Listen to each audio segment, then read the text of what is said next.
दोस्तों आज हम बात कर रहे हैं आइसोलेशन वाल्व और कंट्रोल वाल्व के बारे में। जैसा कि आपका सवाल था कि आइसोलेशन वाल्व और कंट्रोल वाल्व में क्या डिफरेंस होता है, तो देखिए सबसे पहले आइसोलेशन वाल्व उसे कहते हैं जिसका इस्तेमाल इस तरीके से होता है कि वाल्व या तो फुल्ली ओपन पोजीशन में हो या फिर फुल्ली क्लोज्ड पोजीशन में हो। इस सिचुएशन में इस्तेमाल होने वाले वाल्व को आइसोलेशन वाल्व कहा जाता है। और आइसोलेशन वाल्व का बेस्ट एग्जाम्पल जो होता है वो गेट वाल्व या यूं कहें कि गेट वाल्व को ही आइसोलेशन वाल्व के नाम से भी जाना जाता है।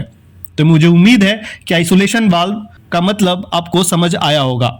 वहीं अगर हम कंट्रोल वाल्व की बात करें तो एक ऐसा वाल्व जो किसी पावर सोर्स के द्वारा ऑपरेट किया जाता है, जैसे कि कंट्रोल वाल्व को ऑपरेट करने के लिए एक्चुएटर का इस्तेमाल किया जाता है। जब भी हम एक्चुएटर को कोई सिग्नल और एनर्जी देते हैं तो वो मोशन प्रोड्यूस करता है, जिसके द्वारा कोई भी कंट्रोल वाल्व ओपन या फिर क्लोज होता है।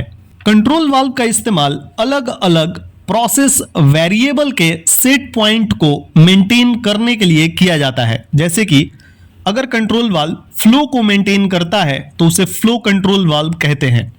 वहीं अगर कंट्रोल वाल्व प्रेशर को मेंटेन करता है तो उसे प्रेशर कंट्रोल वाल्व कहते हैं। और जब टेम्परेचर को मेंटेन करता है तो उसे टेम्परेचर कंट्रोल वाल्व कहते हैं। और अगर लेवल को मेंटेन करता है किसी भी लाइन में तो वो उसे लेवल कंट्रोल वाल्व कहा जाता है। अब यहाँ एक सवाल आता है कि आइसोलेशन के लिए हम कंट्रोल वाल्व का इस्तेमाल कर सकते हैं क्या? तो जवाब है जी हाँ। कई बार हम आइसोलेशन के लिए भी कंट्रोल वाल्व का इस्तेमाल करते हैं। बेसिकली उसे शट ऑफ कंट्रोल वाल्व कहा जाता है। अगर आप प्लांट में वाल्व्स को ऑब्जर्व करेंगे तो उस कंट्रोल वाल्व पर मोस्टली एक्सवी लिखा हुआ होता है। तो यानी जिस कंट्रोल वाल्व पर एक्सवी लिखा हुआ आप देखें तो समझ लीजिएगा कि वो शट ऑफ कंट्रोल वाल्व है, यानी कि आइसोलेशन वाल्व ही है। एक बार फिर से सवाल को देखते हैं कि आइसोलेशन वाल्व और कंट्रोल वाल्व में क्या डिफरेंस है।